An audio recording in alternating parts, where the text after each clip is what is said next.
Welcome to How the Fuck Do I Make Pour Over Coffee. First you need a water kettle and RLV60 pour over and an old flower vase you bought from the thrift store.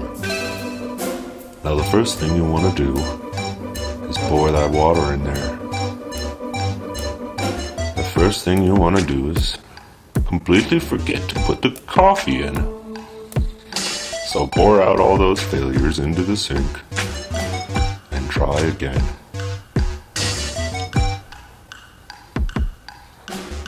There we go. Now there's coffee. Just pour that coffee in. Pour it on in and then wait a minute. Your phone's ringing. You are distracted and pulled away from the event. Not finishing the job. Failure number 2. This is called the bloom.